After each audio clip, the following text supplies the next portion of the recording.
എനിക്കുറപ്പാണ് ഈ സിനിമ തിയേറ്ററിൽ കണ്ട ഭൂരിഭാഗം ആൾക്കാർക്ക് മുഴുവനോട് കണ്ടുതീർക്കാൻ കഴിഞ്ഞ് കാണത്തില്ല. ലോലഹൃദയർക്ക് ഒരിക്കലും ഞാൻ സജസ്റ്റ് ചെയ്തില്ല. അങ്ങനെ ഒരു മൂവിയാണിത്. Day 33 of 100 Days 100 movie series. Horror സിനിമ കാണുന്ന ഒരാളാണെങ്കിൽ നിങ്ങൾ ഈ പേര് തീർച്ചയായും കേട്ടിരിക്കും, ആർട്ട് ദ ക്ലൗൺ. അതെ, ഞാൻ പറയുന്നത് ടെറിഫയറിനെ കുറിച്ചാണ്. ടെറിഫയർ ഫ്രാഞ്ചൈസിലെ രണ്ടാമത്തെ മൂവിയായ ടെറിഫയർ 2.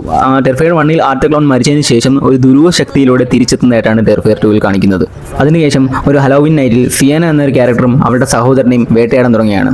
ഈ സിനിമ വേറിട്ട് നിൽക്കുന്നത് സ്റ്റോറിയല്ല, ഇതിലെ ബ്രൂട്ടാലിറ്റിയാണ്. അതായത് ഈ 3 ഭാഗങ്ങളിൽ എനിക്ക് ഏറ്റവും കൂടുതൽ പേഴ്സണൽ ഫേവറേറ്റ് എന്ന് പറയാൻ പാർട്ട് 2 തന്നെയാണ്. ഇത്രയ്ക്ക് ബ്രൂട്ടലായിട്ടുള്ള ഒരുപാട് സീൻസ് ഈ മൂവിലുണ്ട്. അതിലൊരു സീനുണ്ട്, ബെഡ്റൂം സീൻ. ഈ ഒരു സ്ത്രീയെ ഇയാൾ വലിച്ചയച്ച് കൊണ്ടുവന്നിട്ട് ആ ബെഡ്റൂമിലിട്ട് അത് നമുക്ക് കണ്ടിരിക്കാൻ പറ്റത്തില്ല, അത്രയ്ക്ക് നമ്മൾ അസ്വസ്ഥരാകും. ആ പെൺകുട്ടിയെ കൊല്ലുന്നതിന് മുമ്പ് അത്രത്തോളം ബ്രൂട്ടലായിട്ടുള്ള സീൻസ് നമ്മളെ കാട്ടിത്തരുന്നുണ്ട്.